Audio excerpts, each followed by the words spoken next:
शिवाय। ओम नमः शिवाय। ओम नमः शिवाय। ओम नमः शिवाय। ओम नमः शिवाय। ओम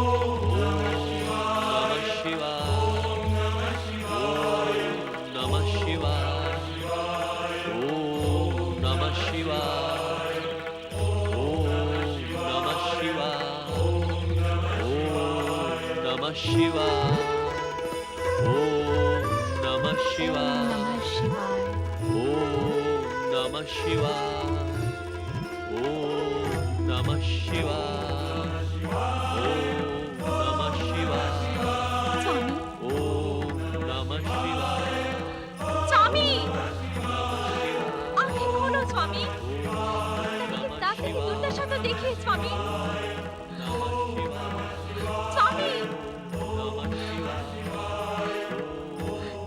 स्वामी, मन, पर, वचन और अग्नि को साक्षी मानकर आपने मेरा वरण किया था स्वामी। मुझ पर कृपा कीजिए स्वामी। स्वामी आंखें खोले। आज आपको आंखें खोलनी ही पड़ेगी स्वामी। अपनी समाधि को विराम देना ही पड़ेगा। आंखें खोले स्वामी। ओम नमः शिवाय। इतने कठोर ना बने नाथ। शिवाय। आंखें खोले। शिवाय। आज मेरा धैर्य समाप्त हो गया है। एक ऋषि पत्नी का धैर्य समाप्त होना अच्छी बात नहीं है सुतपा। मैं इसे भी अपना सौभाग्य मानती हूँ स्वामी कि आपने मुझे ऋषि पत्नी तो कहा, किंतु आज मैं विवश हो गई नाथ। तुम्हारी विवशता का कारण क्या है? एक कारण हो तो बताओ नाथ। सुतपा, मैं इस समय समाधि अवस्था में हूँ। पहेलियों की भाषा समझने का समय नहीं है मेरे पास। तुम्हें जो कुछ कहना है शीघ्र और स्पष्ट कहो। स्वामी, आज संभवतः पहली बार मेरा हृदय आपके प्रति उठने वाले प्रश्नों का उत्तर देने में पराजित हो गया है। कहने के बाद भी तुम कई अर्थों वाली भाषा बोलकर मेरा शिव आराधना में लगने वाला समय व्यर्थ कर रही हो। स्वामी, आप तो कहते हैं कि प्रश्न में ही उसका उत्तर छिपा रहता है।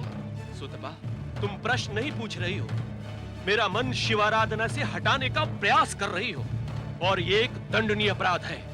दंड? आपसे विवाह के उपरांत जिस दंड को मैं सह रही हूँ, क्या उससे भी बड़ा दंड है ये? मुझसे विवाह का दंड? सुतपा, क्या कहने की इच्छुक हो तुम? स्वामी, मेरे पिताश्री ने आदरणीय ऋषि समाज के समक्ष आपको मेरा कन्यादान किया था। हाँ, ये सत्य है। तो क्या ये सत्य नहीं कि विवाह के दिन से आज तक आपने मुझे एकाकी उपेक्षित जीवन जीने को विवश किया है? सुतपा, और क्या ये सत्य नहीं है कि एक ऋषि के रूप में महान आदर प्राप्त करने वाले आप एक गृहस्थ के रूप में हर तरह से पराजित हुए हैं? सुतपा! यदि आपको ब्रह्मचर्य में ही लगे रहना था, तो आपने विवाह किया ही क्यों? क्या भविष्य के इस प्रश्न का आपके पास कोई उत्तर है स्वामी? प्रिय सुतपा, सुमुखी, विवाह करने के पीछे मेरी इच्छा से बड़ी थी तुम्हारी कामना। मैंने तो आजीवन विवाह न करने का निर्णय ले लिया था सुतपा, किंतु तुमने मुझसे विवाह करने का हठ ठान लिया था, और तुम्हारे हठ के आगे मैं और तुम्हारे पिता विवश हो गए थे। मैं असत्य तो नहीं कह रहा ना? नहीं स्वामी। विवाह के उपरांत मैं तुमसे अनुमति लेकर इस निर्जन वन प्रदेश में शिवाराधना के उद्देश्य से चला है। मेरे जीवन का एकमात्र उद्देश्य है अपनी तपस्या से भोले शंकर को प्रसन्न करना, किंतु आज तुम मेरी तपस्या में बाधा डालकर अपयश और पाप की भागी बन रही हो। ये सत्य है नाथ कि मैंने आपसे विवाह करने का हठ किया था, जिसका उद्देश्य था संसार के कल्याण के लिए आप जैसा तेजस्वी पुत्र प्राप्त करना, किंतु विवाह के दिन से आज तक आपने मेरे उद्देश्य का सम्मान नहीं किया, मेरी इच्छाओं को स्वीकार नहीं किया आपने। ये तुम क्या कह रही हो सुतपा? मैं सत्य कह रही हूँ नाथ। मैं सोचती थी कि एक न एक दिन आप अवश्य मेरी भावनाओं को समझते हुए अपने पतिव्रत धर्म का निर्वाह करेंगे। किंतु आप जैसे ब्रह्मचारी पहले थे, वैसे ही विवाह के उपरांत भी बने रहे। सत्य तो ये है सुतपा, विवाह में मेरी तनिक भी रुचि नहीं थी। मैं मात्र शिव दर्शन और शिवलोक की आकांक्षा में हूं। किंतु मुझसे तुम्हारा दुख भी नहीं देखा जाता, क्योंकि दुख देना ऋषियों का स्वभाव नहीं होता। अर्थात? सुतपा, मेरे अखंड ब्रह्मचर्य व्रत को समाप्त होने में मात्र 1 माह शेष है, और इस समय कृपा करके मेरी तपस्या में बाधा न डालो। यदि शिव इच्छा हुई तो इसके उपरांत मैं तुम्हारा दुख दूर करने का प्रयास करूंगा।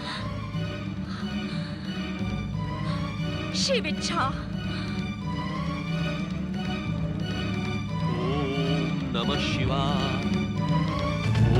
नमः शिवाय, ओम नमः शिवाय, ओम नमः शिवाय, ओम नमः शिवाय, ओम नमः शिवाय। पति परमेश्वराय नमो नमः।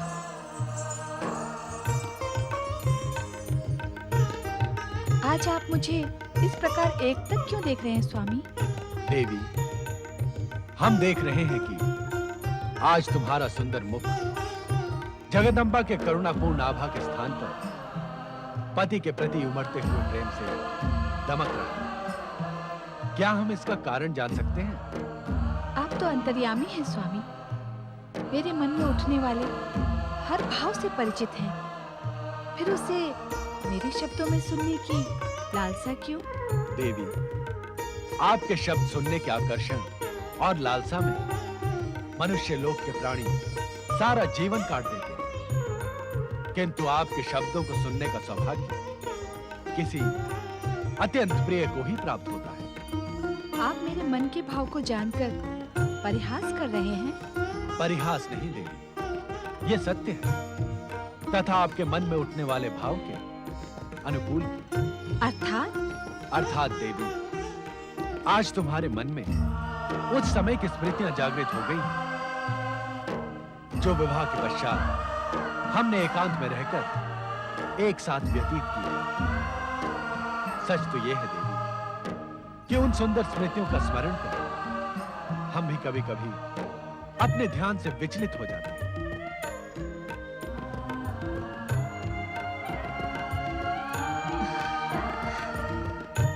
माता पार्वती, मेरी पीड़ा का अंत करो, मेरे अतृप्त हृदय को शांति प्रदान करो। माता पार्वती, माँ जगदम्बा।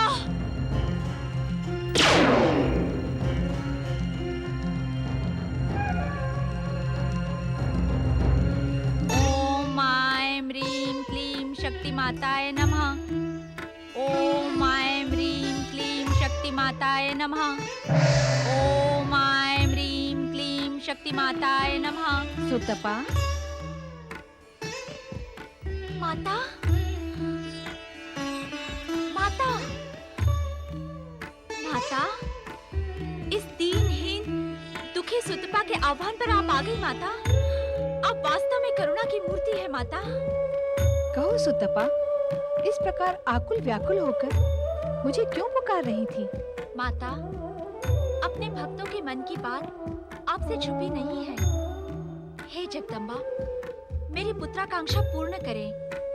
हे सर्वेश्वरी, मेरा नारीत्व पुत्र को गोद में खिलाने के लिए उत्सुक हो रहा है। जगत के कल्याण के लिए मुझे मेरे पति जैसा तेजस्वी पुत्र प्रदान करो माता।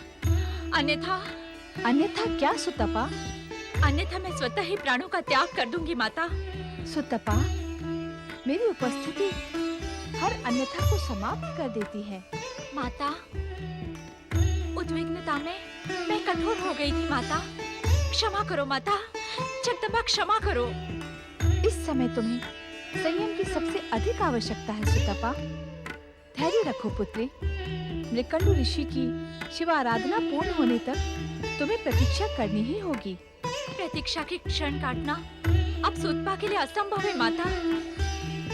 अपनी प्रतीक्षा के असंभव क्षण भी शिव चरणों में समर्पित कर दो पुत्री। उनकी कृपा से तुम्हारे असंभव क्षण भी उन्हीं के समान सुंदर हो जाएंगे। आशीर्वाद दो माता, आपके दिखाए मार्ग पर चलकर एक तेजस्वी और जगत का कल्याण करने वाले पुत्र की माँ बन सकूं। मैं तुम्हें आशीर्वाद देती हूँ सुतपा कि समय आने पर तुम एक तेजस्वी, जगत का कल्याण करने वाले महान शिव भक्त पुत्र की माता बनोगी। जय हो माता। माता, जय माता की। नारायण नारायण नारायण, श्रीमन नारायण नारायण नारायण, नारायण नारायण नारायण, भजमन नारायण नारायण नारायण,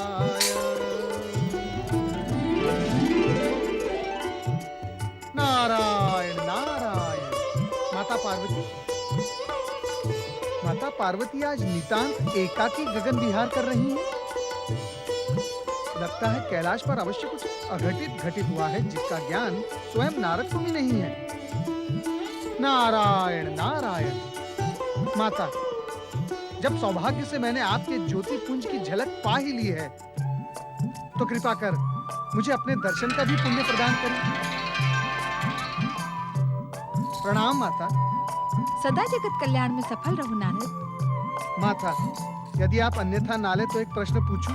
नहीं नारद, कैलाश पर कुछ भी अघटित घटित नहीं हुआ है। ना ही मेरी पति परमेश्वर से अनबन हुई है और ना ही कुछ और। किंतु क्या तुम कैलाश पर किसी अघटित के घटने की योजना बना रहे हो? नहीं माता नहीं, मैं तो मात्र आपको एकाकी गगन विहार करते देखकर भ्रमित हो गया था, परंतु मेरा भ्रम निराधार था। अब आप एक और कृपा कर दें। कहो नारद। कृपया आप मुझे ये बताएं कि आप कैलाश से आ रही हैं या कैलाश जा रही हैं? इस समय तो मैं कैलाश जा रही हूँ, किंतु तुम यही जानने के इच्छुक हो ना कि मैं गई कहाँ थी? हाँ माता। नारद, तुम्हारी जिज्ञासा का आकार तुम्हारे व्यक्तित्व से भी बड़ा हो गया है। नारायण नारायण। माता, मैं तो इसे और भी बढ़ाने का इच्छुक हूँ। अच्छा, क्यों? ये तो इस हीन नारद की जिज्ञासा का परिणाम है माता, कि उसे जगत की महाशक्तियों के पुण्य प्रदान करने वाले दर्शन प्राप्त हो जाते हैं। अर्थात तुम महाशक्तियों के दर्शनों का स्वार्थ साध कर ही अपनी जिज्ञासा को बढ़ा रहे हो। नहीं नहीं माता, जिज्ञासा तो नारद का स्वभाव बन गया है। इसमें स्वार्थ का तो कहीं स्थान ही नहीं होता, और यदि होता भी है तो वो जगत कल्याण के लिए। तुम्हारा कल्याण हो पुत्र। माता, माता आप तो मेरी जिज्ञासा को आहत करके जा रही हैं। स्वयं आप मुझे ये बताने वाली थी कि आप कहाँ से आ रही हैं। नारद, मैं मृकंडु ऋषि की पत्नी सुतपा की वेदना शांत करके आ रही हूँ, किंतु अपने वचन से आज संभवतः प्रथम बार मैं स्वयं संतुष्ट नहीं हूँ। ये आप क्या कह रही हैं सर्वेश्वरी? सत्य कह रही हूँ नारद। महान शिव भक्त मृकंडु ऋषि ब्रह्मचर्य व्रत का पालन करते हुए अभिराम शिव आराधना में लगे हैं, तथा उनकी पत्नी सुतपा एक तेजस्वी पुत्र की माँ बनने की इच्छुक है। आज नहीं तो कल ऋषि मृकंडु की तपस्या पूर्ण होगी ही माता। क्या तब तक ऋषि पत्नी धैर्य धारण नहीं कर सकती? उनका धैर्य संयम से ऊपर पहुँच गया है नारद। स्त्री के लिए पुत्र प्राप्ति की इच्छा को धैर्य की सीमा में बांधा नहीं जा सकता। तब क्या होगा माता? लगता है शिव इच्छा के बिना मेरा सुतपा को दिया हुआ वचन पूर्ण नहीं होगा। अर्थात माता? अर्थात जब तक भोलेनाथ स्वयं मृकंडु ऋषि को प्रेरित नहीं करेंगे, तब तक मेरा वचन पूर्ण नहीं होगा नारद। माता, भगवान भोलेनाथ तो सर्वज्ञ हैं, अंतर्यामी हैं। वे अवश्य ही हमारा ये वार्तालाप सुन रहे होंगे। शिव जी की कृपा से ऐसा ही हो नारद।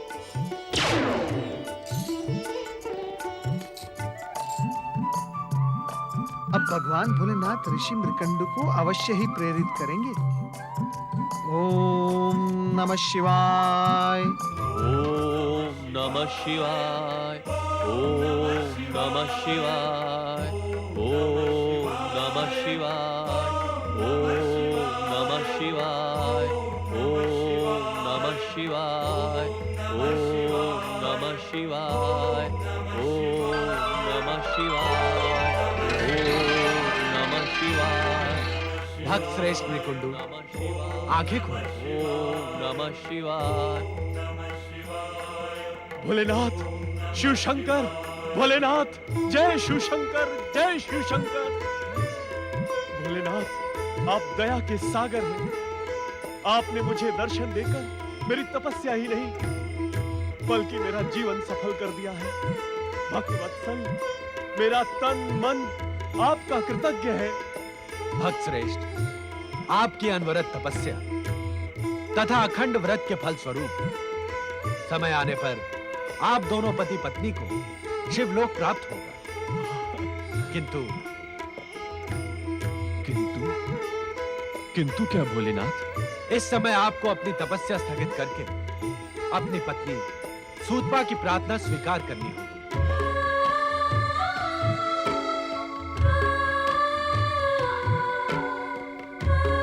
सर्वेश्वर, आप जानते हैं गृहस्थ आश्रम में मेरी कोई रुचि नहीं है और वैसे भी इस समय में तपस्या के साथ साथ ब्रह्मचर्य व्रत के संकल्प की डोर से बंधा हूं।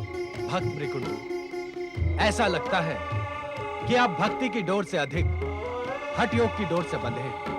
भोलेनाथ, ये आप क्या कह रहे हैं? हम सत्य कह रहे हैं भक्त मृकुंडू।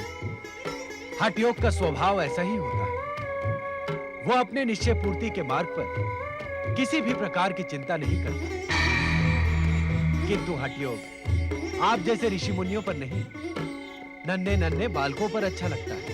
शिव शंकर, तो क्या आप मुझे ब्रह्मचर्य व्रत का संकल्प तोड़ देने का परामर्श दे रहे हैं? मृकुंडू, एक तपस्वी का कर्तव्य होता है प्राणी मात्र को प्रसन्न रखना, जगत का कल्याण करना। किंतु आपका तप आपकी पत्नी के दुखों का कारण बन गया। शिव सृष्टि में ऐसे तप का कोई मूल्य नहीं। प्रभु, मैं आपकी बातें भली भांति समझ नहीं पा रहा हूं। मृकुंडू, यदि तुम गृहस्थ आश्रम में रुचि नहीं रखते तथा निष्ठा से ब्रह्मचर्य व्रत का पालन करने के इच्छुक थे, तो तुम्हें सूतपा के विवाह प्रस्ताव को अस्वीकार कर देना था, भले ही कितनी विवशता हो। प्रभु, यदि अब तुम ब्रह्मचर्य व्रत की आड़ लेकर पतिव्रत धर्म के कर्तव्य से बचने के इच्छुक हो, तो ये तुम्हारा देवी सूतपा के प्रति अन्याय है और हमारी दृष्टि में एक पति प्रयाण नारी के प्रति अपराध, जो आपके सौभाग्य को शीघ्र ही दुर्भाग्य में परिवर्तित कर देगा। नहीं नहीं भोलेनाथ, तो अपने कर्तव्य का पालन करके देवी सूतपा की आकांक्षा पूर्ण करें। आपका कल्याण हो। प्रभु, प्रभु।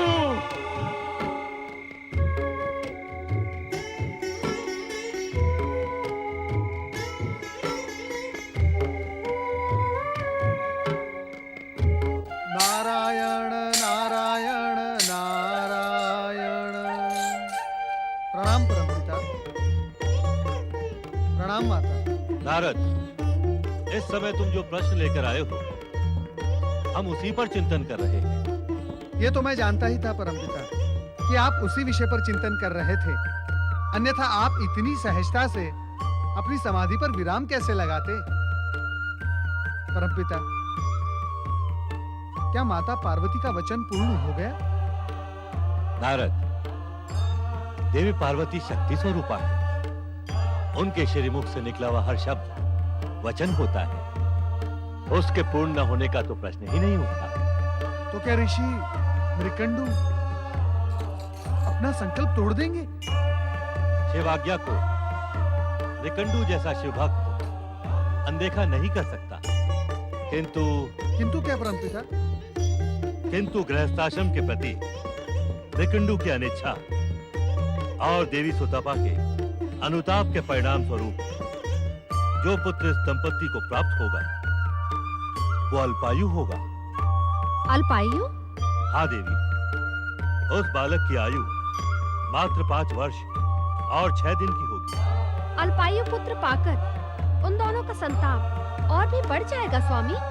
हाँ परमपिता, ऐसा पुत्र होने से तो पुत्र ना होना ही अच्छा है।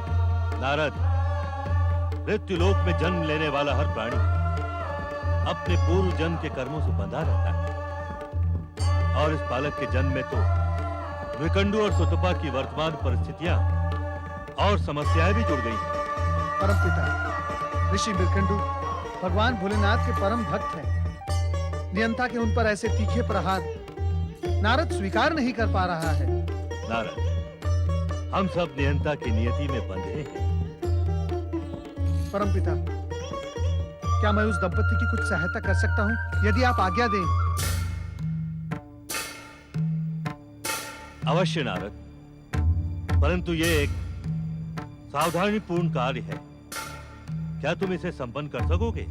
परमपिता, शिव इच्छा से तो प्रत्येक कठिन से कठिन कार्य भी संपन्न हो जाता है। आप केवल आज्ञा दें। आपका ये मानस पुत्र प्राण देकर भी उस दुख में पड़े दंपति की सहायता करेगा। नारद, तुम्हारे मुख पर भाषा का असंयम अच्छा नहीं लगता। क्षमा माता क्षमा। क्या मुझसे कोई अपराध हो गया है? तुम सहायता का जो उद्देश्य लेकर संकटग्रस्त मृकंडू दंपति के पास जा रहे हो, उसी संकट से हम दोनों को पीड़ित कर रहे हो। मैं कुछ समझा नहीं माता। माता पिता के समक्ष पुत्र यदि अपने प्राणों को देने की बात करे तो उन्हें पीड़ा नहीं होगी? अवश्य होगी माता, अवश्य होगी। मैं अपने शब्दों के लिए क्षमा प्रार्थी हूँ। अपने अनुष्ठान में सफल हो पुत्र। नारद, यदि तुम मृकंडू ऋषि को अल्पायु पुत्र के इस सत्य का ज्ञान करवा दोगे तो वे सावधान हो जाएंगे और भविष्य में होने वाले इस आघात का दृढ़तापूर्वक सामना कर सकेंगे। उचित है परमपिता। किंतु ध्यान रहे, गर्भवती सुतपा को यह बात कदापि ज्ञात न हो, अन्यथा इसका दुष्परिणाम गर्भस्थ बालक पर पड़ेगा। जो घटित होने वाला है उसे घटित होने दे ब्रह्मदेव। किंतु आप नारद को मृकंडू ऋषि के पास भेजकर उचित नहीं कर रहे हैं। हमारे इस आदेश में भविष्य का संकेत छुपा है देवी। मृकंडू ऋषि परम ज्ञानी और महान शिव भक्त हैं। वो संकेतों की इस भाषा को अवश्य समझेंगे। परंतु मेरे ऋषि मृकंडू के पास जाने में क्या संकेत हो सकता है? तुम्हें इस सांकेतिक भाषा को समझने के लिए भविष्य की ही प्रतीक्षा करनी होगी। तब सब कुछ वैसा ही घटित होगा जैसा उसे होना है।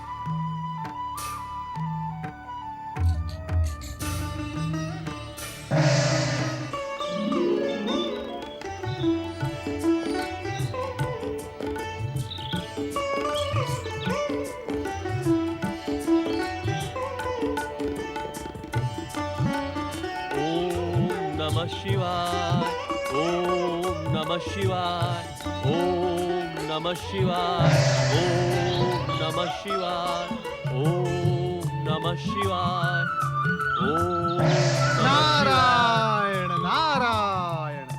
देवर्षि नारद, आप यहाँ हमारे आश्रम में, हमारा जीवन धन्य हो गया। परम शिव भक्त ऋषि मृकंडू, आपकी तपस्या से, अखंड तपस्या से प्रसन्न होकर जगत की महाशक्तियां भगवान भोलेनाथ और माता पार्वती की अत्यंत कृपा आपके इस आश्रम पर छाई हुई है। मैं तो उनका अनुचर मात्र हूं। उन महाशक्तियों का अनुचर होना भी सौभाग्य की बात है देवर्षि नारद। वैसे आपकी उपस्थिति तो सदैव कल्याण और प्रसन्नता का संकेत मानी जाती है। ऋषिवर, जीवन में प्रत्येक क्षण सदैव एक सा नहीं होता। प्रसन्नता से दैदीप्य रहने वाले आपके श्रीमुख पर छाई गंभीरता आज कुछ अन्य संकेत कर रही है देवर्षि नारद। हाँ ऋषिवर, मैं इस समय आपको परमपिता ब्रह्मा जी का अत्यंत महत्वपूर्ण संदेश सुनाने के लिए यहाँ उपस्थित हुआ हूँ। परमपिता ब्रह्मा जी का महत्वपूर्ण संदेश मेरे जैसे तुच्छ प्राणी के लिए अहो भाग्य। आप हमारे आश्रम में पधार कर इसे पवित्र करें, आतिथ्य ग्रहण करें और हमारे सौभाग्य में श्री वृद्धि करें। नहीं ऋषिवर, परमपिता ब्रह्मा जी की ये आज्ञा है कि इस संदेश की बात देवी सुतपा को ज्ञात न हो। ऐसा कौन सा संदेश है परमपिता का जिसे पति सुन सकता है किंतु पत्नी नहीं? ऋषिवर, मैं जो संदेश आपको सुनाने जा रहा हूं उसे आपको अपने हृदय पर पत्थर रखकर सुनना होगा। देवर्षि, ऋषिवर, आप तो ज्ञान के सागर हैं और ये आप भली भांति समझते हैं कि इस मृत्युलोक में समय के काल चक्र के साथ साथ जीवन और मृत्यु एक निश्चित क्रम है, अटल सत्य है। क्या यही संदेश दिया है ब्रह्मदेव ने? ऋषिवर, कृपया आप अधीर न हो। परमपिता ब्रह्मा जी का संदेश सुनने के पश्चात आपको सर्वाधिक धैर्य की आवश्यकता पड़ेगी। देवर्षि, आप निसंकोच होकर कहें। ऋषिवर, इस मृत्युलोक के जीवन में सर्वाधिक जटिल गृहस्थाश्रम को माना गया है, क्योंकि इसी में प्राणी नित्य नई समस्याओं में, परीक्षाओं में उलझता जाता है। देवर्षि, आप भूमिका न बनाए, ब्रह्मदेव का संदेश स्पष्ट कहें। स्पष्ट इतना कठोर है ऋषिवर कि उसे कह पाने के लिए स्वयं मैं शब्द नहीं जुटा पा रहा हूं। कठोर से कठोर संदेश सुनने के लिए मैं प्रस्तुत हूं। कहें देवर्षि, आपको मेरी सौगंध है। ऋषिवर, देवी सुतपा के गर्भ से जन्म लेने वाला बालक मात्र 5 वर्ष और 6 दिन की अल्पायु लेकर ही जन्म लेगा।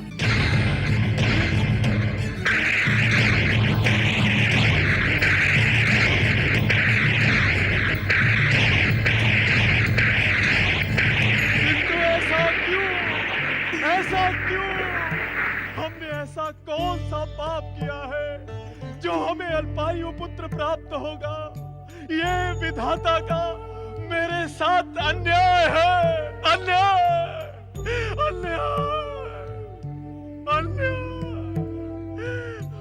ऋषिवर, आप ज्ञानी हैं और परम शिव भक्त हैं, भला विधाता को दोष देके क्या लाभ? संकट की इस घड़ी में आप अपने आराध्य भगवान भोलेनाथ की आराधना करें। वे अवश्य आपको इस आघात को सहन करने की शक्ति प्रदान करेंगे। क्षमा करें देवर्षि, मुझे ये ब्रह्मलीला कुछ समझ में नहीं आई। ये आघातपूर्ण संदेश मुझ तक पहुंचाने का क्या लाभ मिलेगा ब्रह्मदेव को?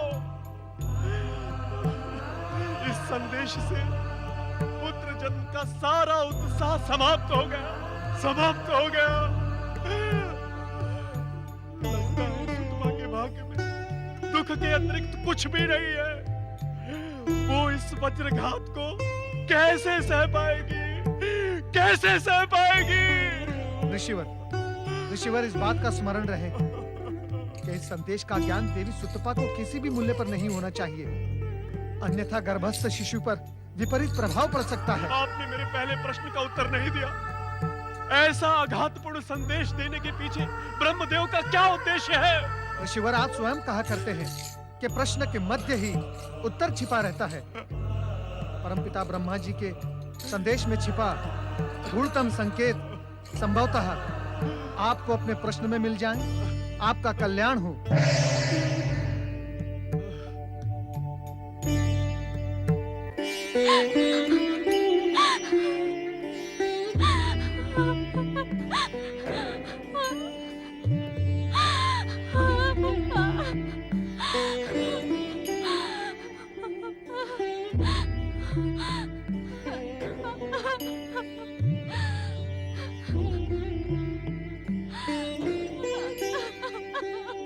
लगता है तुमने ब्रह्मदेव का भेजा हुआ संदेश नारद के माध्यम से सुन लिया है।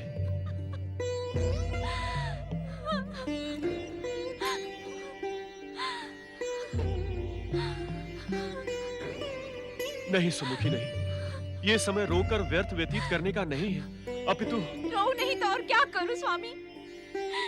संभवतः विधाता मेरे भाग्य में हंसना लिखना ही भूल गया। माता पार्वती की पूजा से मुझे पुत्र प्राप्ति का आशीर्वाद मिला। आपने भी लंबे समय तक शिव आराधना कर उन्हें प्रसन्न किया।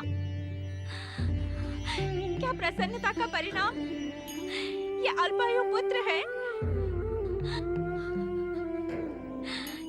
क्या पूजा, प्रार्थना, आराधना एवं तपस्या का यही प्रतिफल मिलता है? उत्तर दे स्वामी। ये प्रश्न आपसे आपकी पत्नी सुतपा नहीं, अपितु जन्म लेने वाले बालक की माँ पूछ रही है। उत्तर दे स्वामी।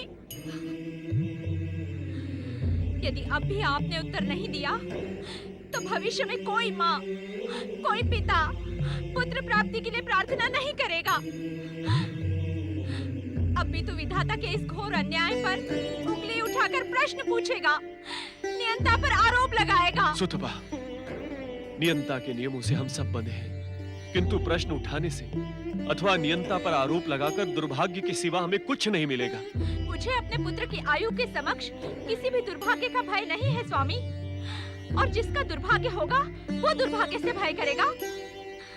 मेरे जीवन में तो नियंता सौभाग्य लिखना ही भूल गया। इतनी अधीर न हो सुतपा, हमें भविष्य में आने वाली विपदा को दृढ़ता पूर्वक स्वीकार करना है। जन्म लेने वाले बालक को थोड़े ही समय में अधिक से अधिक प्रसन्न रखने का प्रयास करना है। उसकी हर इच्छा को पूर्ण करना है। संभवतः विधाता की यही इच्छा है देवी। आप विधाता की इच्छा को स्वीकार करें। मैं उनके विरुद्ध संघर्ष का शंखनाद करने जा रही हूँ। मैं अपने पुत्र को कदापि अल्पायु नहीं रहने दूंगी। सुतपा, शिव आज्ञा के बाद मुझे तुम पर और तुम्हारी एकनिष्ठ भक्ति पर गर्व हुआ था। उस गर्व को खंडित न करो देवी। ये आप क्या कह रहे हैं नाथ? हाँ देवी, मैं सत्य कह रहा हूँ। आज तक विधाता से कोई नहीं लड़ पाया। होनी तो होकर रहती है ना। तो मैं क्या करूं स्वामी? जिस बच्चे की कामना में पहाड़ सा जीवन काट दिया, उसे पाकर भी नहीं स्वामी, ये असंभव है। ये घोर अत्याचार है। समझ में नहीं आता कि इतना क्रूर संदेश भेजकर ब्रह्मदेव को क्या मिला। इस संदेश के पीछे छिपे गुप्त संकेत की भाषा समझो सुतपा। गुप्त संकेत? हाँ प्रिय, पहले मैं भी तुम्हारी तरह उत्तेजित हो गया था, किंतु अब संकेत की भाषा समझ में आने लगी है। स्पष्ट कहे स्वामी, किस संकेत की बात कर रहे हैं आप?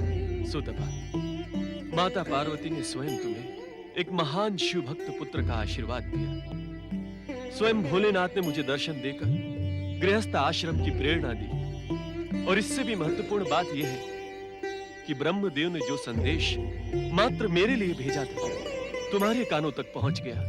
हाँ, मैंने देवर्षि नारद को ये कहते हुए स्वयं सुना था। सुतपा, ब्रह्मदेव की आज्ञा के उपरांत ये संदेश तुम्हारे कानों तक पहुंच गया। ब्रह्मदेव की अनिच्छा पर यह संदेश तुम नहीं सुन सकती थी। इसमें अवश्य विधाता की कोई लीला है, जो हमें संदेश के माध्यम से समय रहते ही सचेत करने की इच्छुक है। क्या विधाता की लीला के रहस्य को आप समझ गए हैं? नहीं देवी, महाशक्तियों की लीला के गूढ़तम रहस्य को समझना हमारे लिए असंभव है। तब हमें क्या करना होगा? अपना भावी जीवन शिव चरणों में समर्पित कर उनसे कृपा की प्रार्थना करनी होगी। भोलेनाथ कभी अपने भक्तों को निराश नहीं करते। अब विलंब ना करें स्वामी, चले। कहाँ? हमें समय व्यर्थ ना गवाकर इसी क्षण से शिव आराधना प्रारंभ करनी होगी।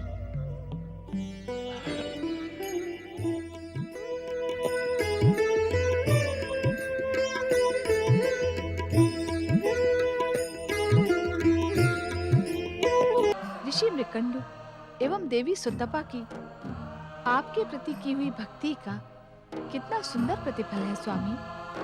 भक्ति का प्रतिफल सदा सुंदर ही होता है देवी। ये मुझसे अधिक कौन जान सकता है स्वामी।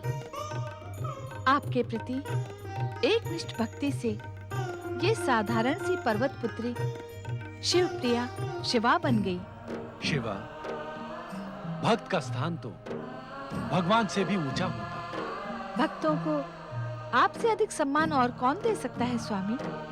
इसीलिए तो आप भोलेनाथ कहलाते हैं। हाँ, संभवतः इसीलिए भोलेनाथ के अतीत में भस्मासुर जैसे भक्तों का भी नाम है। क्या बात है देवी, आपने हमारे परिहास का कोई प्रत्युत्तर नहीं दिया। परमेश्वर, आनंद अपने संपूर्ण स्वरूप में आप पर सदैव विराजता है, परंतु परिहास आपका स्वभाव नहीं।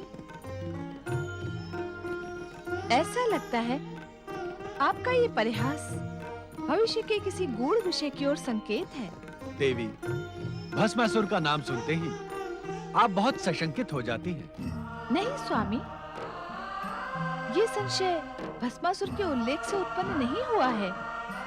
स्वामी, एक बात बताएं, मेरे वचन की रक्षा के लिए आपने मृकंडु ऋषि को गृहस्थ आश्रम की जो प्रेरणा दी, उससे उन्हें मार्कंडेय जैसा पुत्र प्राप्त हुआ है।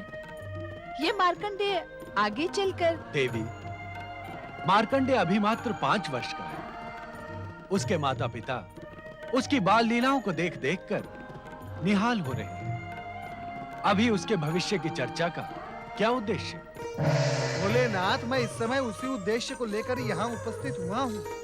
नारद, तुम्हारी इस समय उपस्थिति इस बात का प्रमाण है कि मृकंडु नंदन मार्कंडेय के साथ कुछ अघटित घट रहा है।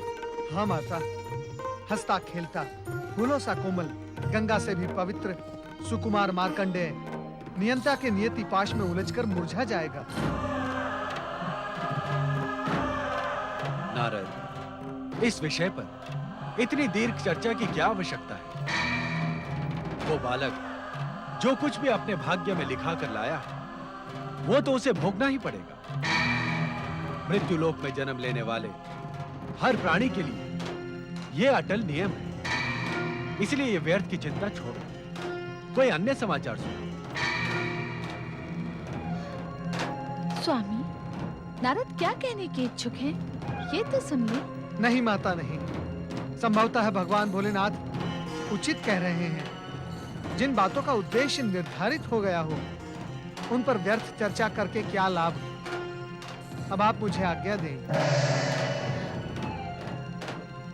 स्वामी, ऐसा लगता है मार्कंडेय के संबंध में कुछ बातें आप मुझसे छिपा रहे हैं।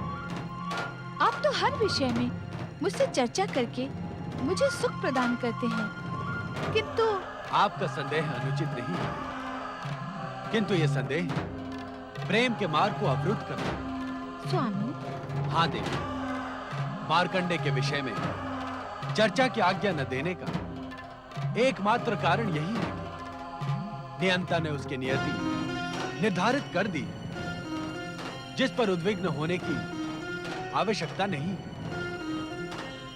समय आने पर आपको सभी कुछ ज्ञात हो जाएगा।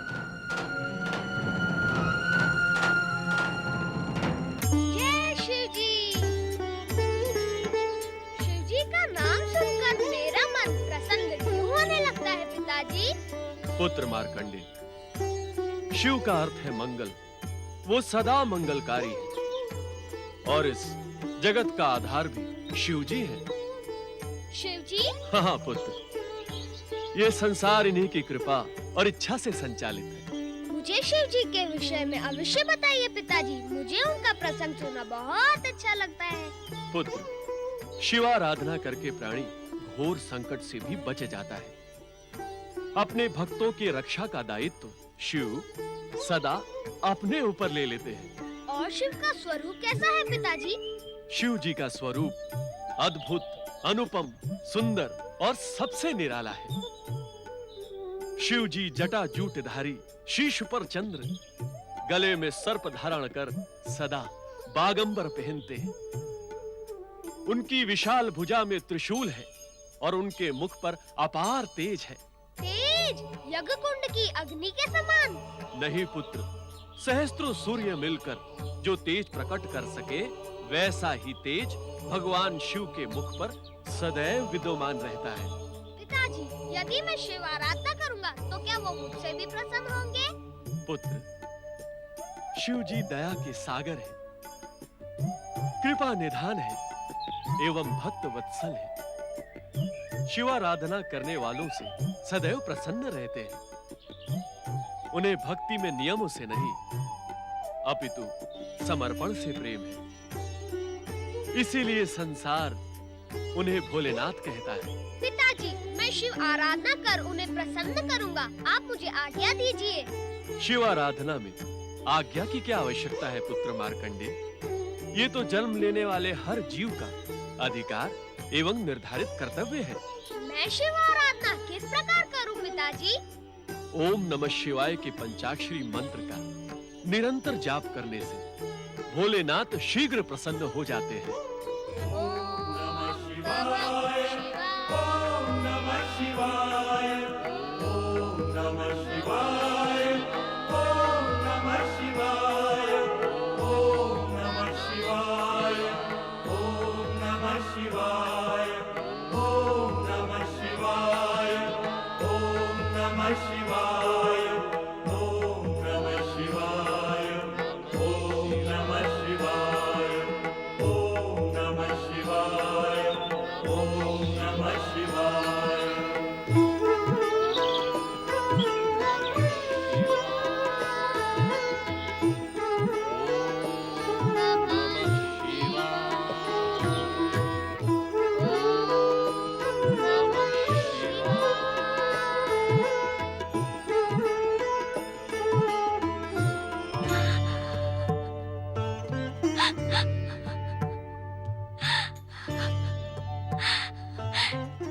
ये आपकी कैसी लीला है माता पार्वती। आपकी कृपा व आशीर्वाद से मुझे मार्कंडेय मिला।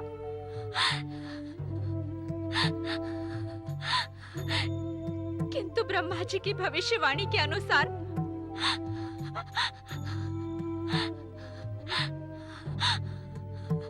आज उसकी आयु का अंतिम दिन है। मैं उसका वियोग नहीं सह पाऊंगी। मेरे पुत्र पर कोई संकट आए उससे पहले ही मैं अपने प्राण त्याग दूंगी।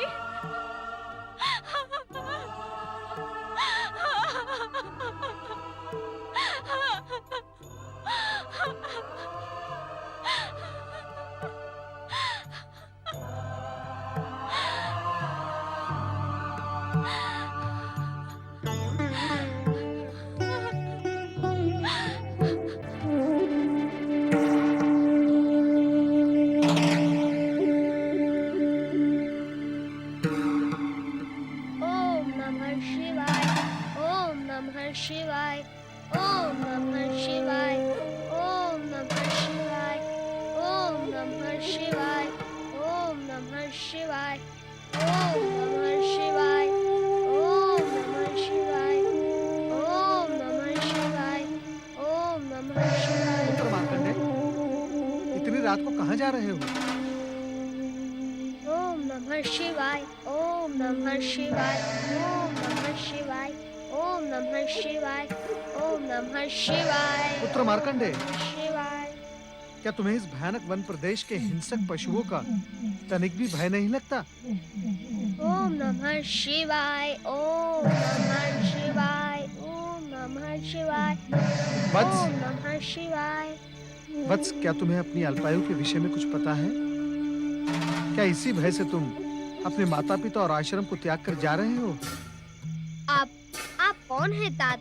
और मेरी मृत्यु के विषय में आप कैसे जानते हैं? क्योंकि ये दुखद समाचार मैंने ही तुम्हारे पिता ऋषि मृकंडु को सुनाया था और इसी कारणवश मैं आज तुम्हारे सम्मुख प्रकट हुआ हूँ। अपनी अल्पायु का रहस्य तो मैं जानता हूँ तात। आपके यहाँ आने का क्या यही उद्देश्य है? नहीं पुत्र नहीं, मैं तो केवल तुम्हें ये बताने का इच्छुक हूँ कि भगवान भोलेनाथ की निष्ठा पूर्वक आराधना करने से संसार का बड़े से बड़ा दुख भी दूर हो जाता है। यह मैं भली बात से जानता हूँ तात। इस समय मैं उन्हीं की आराधना करने जा रहा हूँ, किंतु संभवतः आप ये रहस्य नहीं जानते। ये तुम क्या कह रहे हो पुत्र? सत्य कह रहा हूँ। अपनी बात को स्पष्ट कहो पुत्र। तात, यदि आप ये रहस्य जानते होते तो मुझसे ये प्रश्न कदापि न पूछते कि तुम्हें इस भयानक वन प्रदेश के हिंसक जंगली पशुओं से भय नहीं लगता। ये तो स्वाभाविक प्रश्न है पुत्र। नहीं तात नहीं, शिव आराधना करने वालों को जंगली पशु तो क्या काल से भी भय नहीं लगता। धन्य है तुम्हें तुम्हारे पिता ऋषि मृकंडू का दिया हुआ ज्ञान। धन्य है पुत्र, मैं तुमसे पराजित हुआ। मैं तुम्हारी सहायता करने का इच्छुक हूँ। इस समय मुझे सहायता की नहीं, सहानुभूति की आवश्यकता है तात। सहानुभूति? हाँ तात, मैं नहीं जानता कि आप कौन हैं, किंतु यदि मेरे प्रति तनिक भी सहानुभूति है तो मेरे विषय में मेरी माँ और पिताजी को कुछ न बताना। प्रणाम। ओम नमः शिवाय, ओम नमः शिवाय, ओम नमः शिवाय, ओम नमः शिवाय। धन्य है तुम्हारी अपने माता पिता के प्रति भक्ति और धन्य है तुम्हारी भगवान भोलेनाथ के प्रति निष्ठा। अब तुम्हारी अल्पायु और मृत्यु के काल का संघर्ष बहुत ही रोचक होगा। नारायण नारायण। भोलेनाथ, आपसे अधिक चमत्कारी इस संसार में दूसरा कोई नहीं है। भोलेनाथ कुछ ऐसा चमत्कार करें कि आने वाले कल का सूर्योदय बालक मार्कंडेय के जीवन में आपकी भक्ति का नया प्रकाश लेकर आए। नारायण नारायण। धर्मराज यमदेव की जय हो, जय हो, जय हो। कहो चित्रगुप्त, आपकी लेखा बही किसके प्राण हरने का संदेश देती है? ये संदेश महाक्रूर है धर्मराज। महाक्रूर? हाँ धर्मराज, महान शिव भक्त मृकंड पुत्र मार्कंडेय के जीवन का अंतिम समय आ पहुंचा है। मृत्यु मृत्यु प्राणी लोक का सबसे बड़ा सत्य है चित्रगुप्त, इसीलिए उसे मृत्यु लोक अथवा यमलोक कहते हैं। और हम यमराज हैं। यम अर्थात नियम, नियम का पालन अर्थात प्राणों का हरना। प्राण हरना हमारा कर्तव्य है। कर्तव्य में भावनाओं की नहीं, पुरुषार्थ की आवश्यकता होती है। जानता हूँ यमदेव, आप मार्कंडेय के प्राण हर लाने का प्रबंध करें। उचित है। यमदूतों, महाराज यमदेव की जय हो। पृथ्वी लोक जाओ, मृकंडु पुत्र मार्कंडेय के प्राण लेकर अविलंब यमलोक लौटो। जो आज्ञा स्वामी।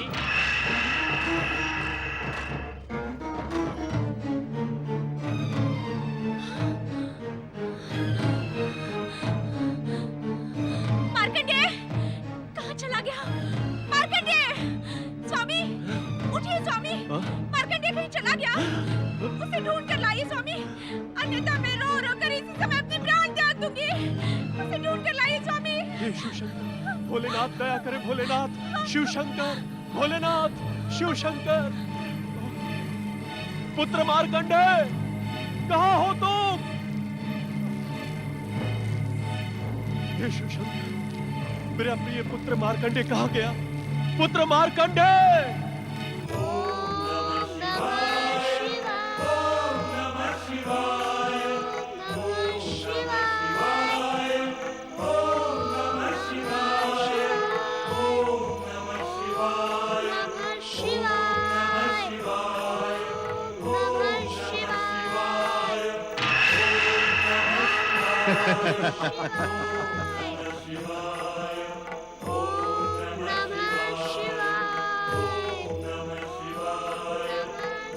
यही है वो बालक मार्कंडेय। ओम नमः शिवाय।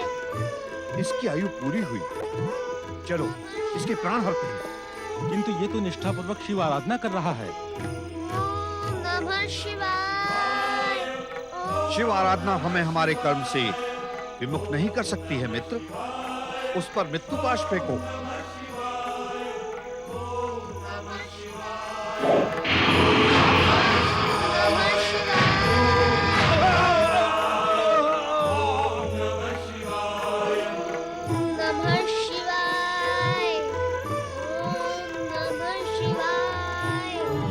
पार्वती, हे शक्ति स्वरूपा माता पार्वती, मेरे पुत्र की रक्षा करो माता।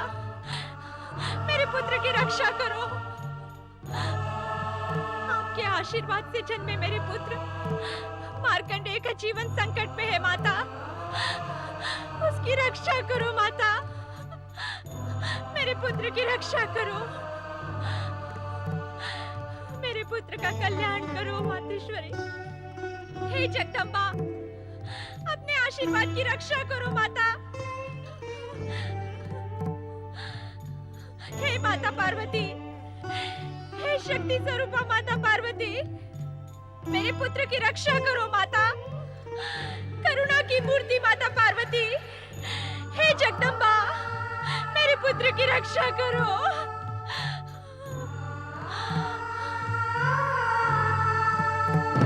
सुतपा, निश्चिंत रहो, मैं आ रही हूँ। मुझे जाने की आज्ञा दीजिए स्वामी। सूतपा के पास जा रही हो देवी? हाँ स्वामी, एक माँ की वेदना एक माँ ही जान सकती है। स्त्री के जीवन में सबसे महत्वपूर्ण होता है मातृत्व। यदि उसका मातृत्व संकट में पड़ जाए तो स्त्री का जीवन दुख के सागर में डूब जाता है। देवी, इस संसार में माँ के हृदय में करुणा और मातृत्व का जो संचार है उसका केंद्र तुम ही हो। इसीलिए जगत के प्राणी तुम्हें जगदम्बा कहते हैं। स्वामी, बातों में कहीं मार्कंडेय के प्राण संकट में न पड़ जाएं। मुझे जाने की आज्ञा दे। नहीं देवी, वहां जाने से कोई कार्य सिद्ध नहीं होगा। वहां न जाना ही उचित हो। एक माँ की वेदना असहनीय होती है स्वामी। मुझे स्वयं जाकर उसे आश्वस्त करना ही होगा। अन्यथा क्या देवी? अन्यथा मार्कंडेय के जीवन पर आए संकट से वो पतिव्रता मातृत्व से आहत होकर कहीं नियति को ही शापित न कर दे।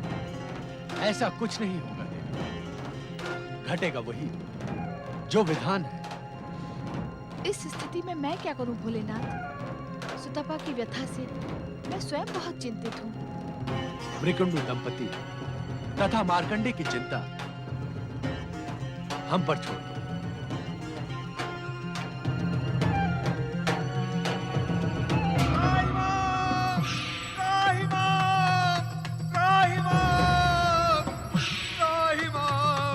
रक्षा करो दर्शन, रक्षा करो।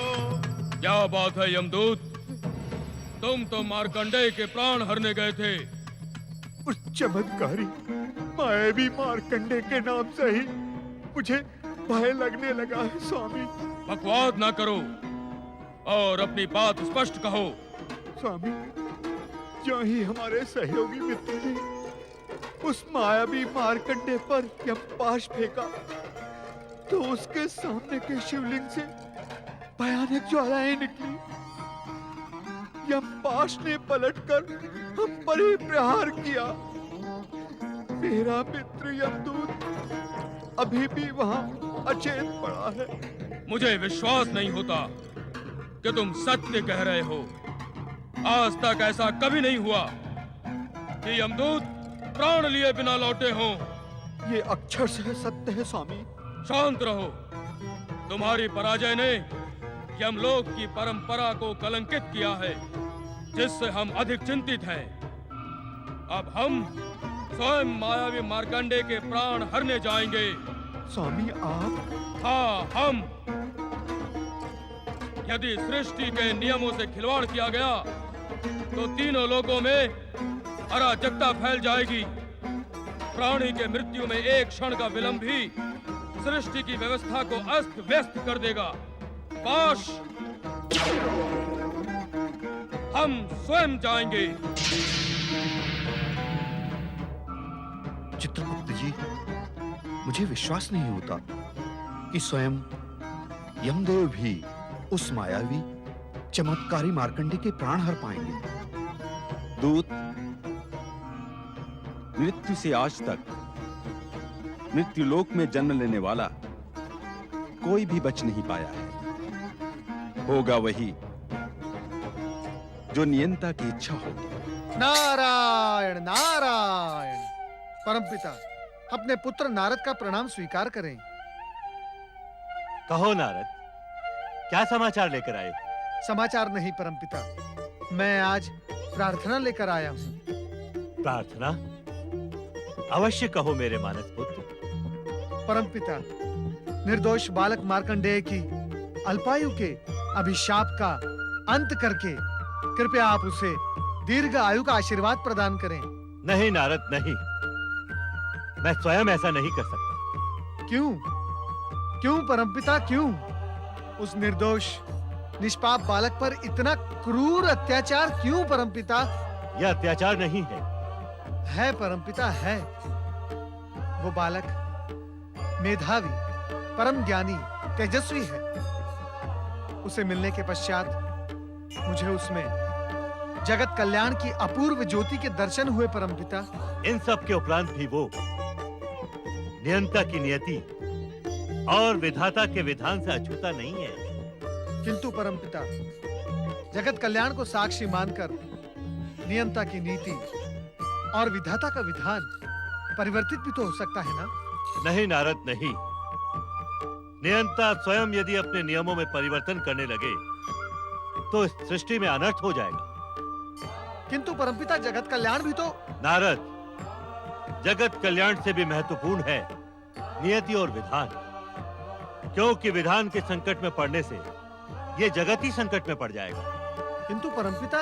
नारद, तुम परम ज्ञानी हो, तुम्हारे लिए कोई भी रहस्य नहीं है। मार्कंडेय के अल्पायु उसके पूर्व जन्म के कर्मों एवं उसके पिता मृकंडू की उसे जन्म देने की अनिच्छा का परिणाम है। इसलिए उसके माता पिता को पुत्र वियोग अवश्यंभावी है। क्या बालक मार्कंडेय की जीवन रक्षा का कोई भी मार्ग शेष नहीं है परमपिता? हम ऐसा भी नहीं कहते नारद। भगवान शिव की सृष्टि में सब कुछ उनकी इच्छा पर ही निर्भर है। सृष्टि का हर मार्ग शिव इच्छा से ही संचालित होता है। नहीं परमपिता, नहीं। स्वयं भगवान भोलेनाथ ने मार्कंडेय की जीवन रक्षा का मार्ग अवरुद्ध किया है। ये तुम क्या कह रहे हो नारद? तुमसे उनकी लीला समझने में अवश्य कोई भूल हुई है। नहीं परमपिता, नहीं। भूल का तो कोई प्रश्न ही नहीं उठता। स्वयं भगवान भोलेनाथ ने बालक मार्कंडेय की चर्चा करने पर मुझे यह आदेश देकर कहा था कि बालक मार्कंडेय की नियति निर्धारित हो गई है। अब उस पर व्यर्थ चर्चा करने का क्या प्रयोजन है? नारद, जिस प्रकार भगवान शिव अनंत हैं, उसी प्रकार उनकी प्रत्येक लीला भी अनंत है। उसे समझ लेना हर एक के वश में नहीं होता। तो मैं क्या करूं परमपिता, मैं क्या करूं? मैं किसी भी मूल्य पर बालक मार्कंडेय की प्राण रक्षा करना अपना कर्तव्य समझता हूं, आवश्यक समझता हूं। शिव आराधना करो पुत्र। वो जो भी करेंगे उसमें अंततः जगत का कल्याण छुपा ही होगा। ओम नमः शिवाय। ओम नमः शिवाय। ओम नमः शिवाय। ओम नमः शिवाय। प्रणाम। हे भोलेनाथ, मैं नन्हा बालक हूँ। आपको प्रसन्न करने का महामंत्र मैं नहीं जानता। मेरी पुकार सुनो, मुझे दर्शन दो, मुझे दर्शन दो। ओम नमः शिवाय। ओम नमः शिवाय। मायावी मार्कंडेय, तू यम पाश पर माया चलाता है। ओम नमः शिवाय। ए बच मेरे गदा प्रहार से। ओम नमः शिवाय। ओम नमः शिवाय।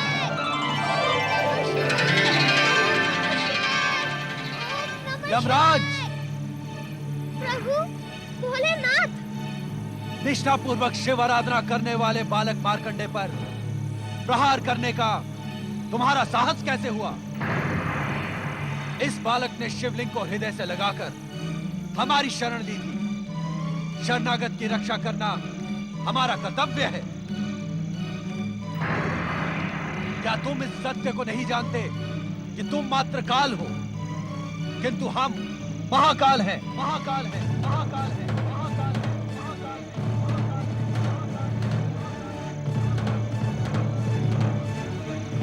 हमारी निष्ठा और भक्ति की चरम सीमा पर पहुंचा ये बालक मार्कंडेय शिव कृपा से अवध्य हो गया है।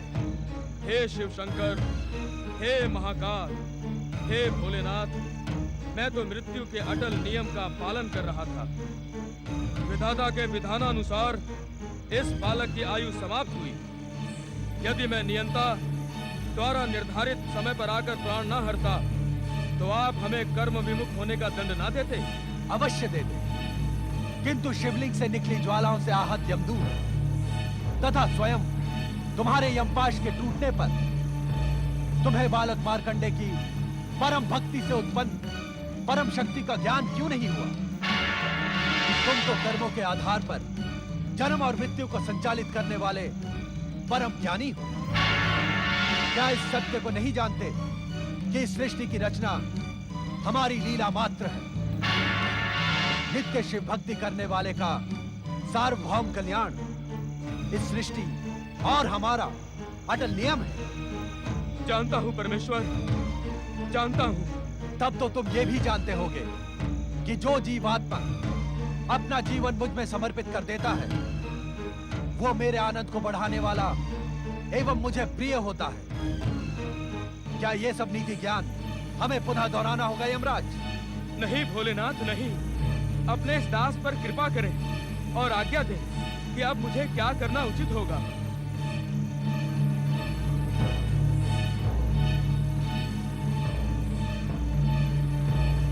यमराज, मार्कंडे के माता पिता के पुण्य प्रभाव एवं जन्म से ही शिव निष्ठा के कारण अब यह बालक अल्पायु रहा ही नहीं। इसकी अल्पायु का अभिशाप समाप्त हो गया। किंतु विधाता के विधान के अनुसार इसकी अल्पायु स्पष्ट है भोलेनाथ। किंतु उसी विधान में यह भी स्पष्ट लिखा है कि अल्पायु पूर्ण होने पर आप इसके प्राण हरने आएंगे। उसी समय हम दोनों उपस्थित होकर न केवल इसके अभिशाप को समाप्त कर इसे दीर्घायु प्रदान करेंगे, अपितु इसे अमरता का वरदान भी देंगे।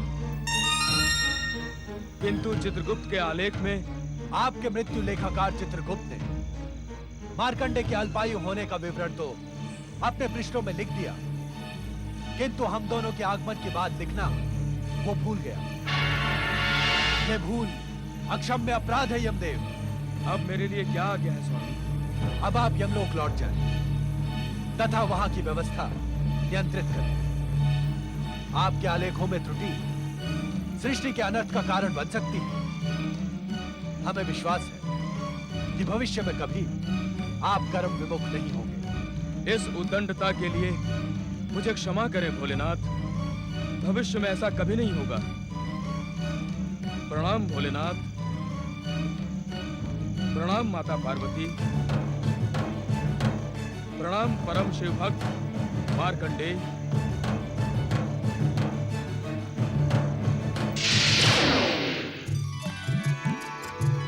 जय हो भगवान भोलेनाथ, माता पार्वती। पुत्र मार्कंडे, तुम शिव कृपा के साथ ही साथ मेरे स्नेह के भी पात्र हो। इस क्षण से तुम मेरे लिए गणेश व कार्तिकेय के समान प्रिय हो। मैं तुम्हें अपने पुत्रों के समान ही अटूट स्नेह एवं सिद्धियां प्रदान करूंगी। जय भोलेनाथ। जय माता पार्वती, जय शक्ति माता पार्वती, जय सर्वेश्वर महादेव जी। हम अज्ञानियों को क्षमा करें।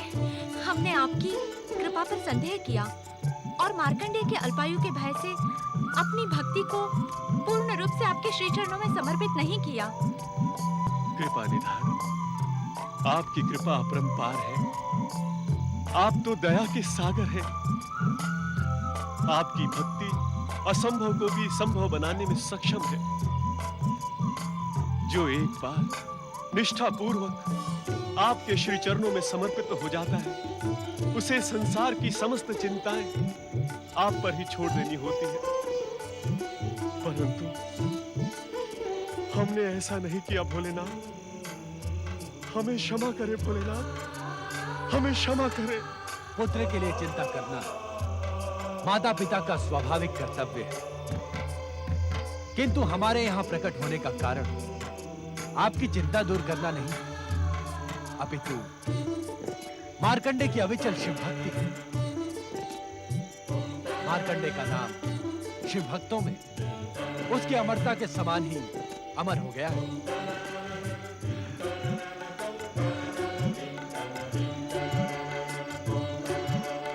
पुत्र मार्कंडेय, तुम मेरी विशेष कृपा के अधिकारी बन गए हो।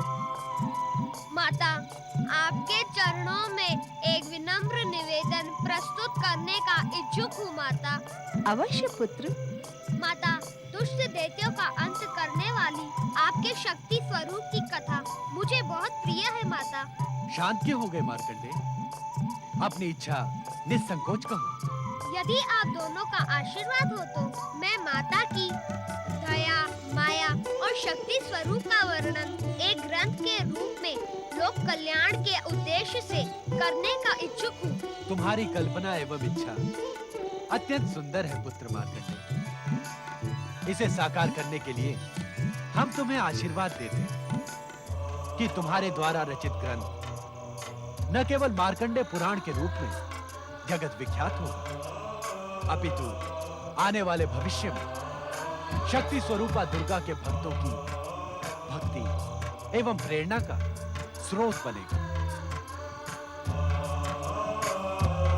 पुत्र मार्कंडेय, भविष्य में तुम्हारे द्वारा रचित मार्कंडेय पुराण का मनन, पाठन एवं श्रवण करने वाला व्यक्ति मेरी विशेष कृपा का अधिकारी एवं मेरा परम भक्त कहलाएगा।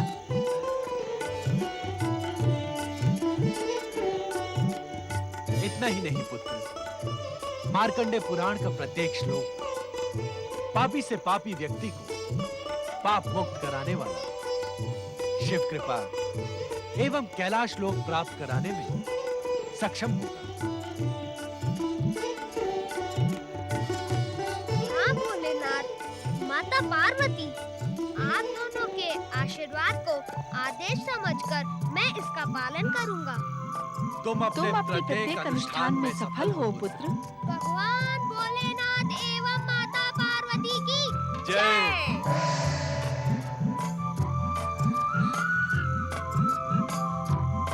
पुत्र मार्कंडे की जय। अमर मार्कंडेय का जय घोष शिव कृपा का परिणाम था। उन्हीं की कृपा से मार्कंडेय ने लोक कल्याण हेतु एक ग्रंथ की रचना की, जो मार्कंडेय पुराण अथवा दुर्गा सप्तशती के नाम से विश्व विख्यात हुआ। ओम नमः शिवाय।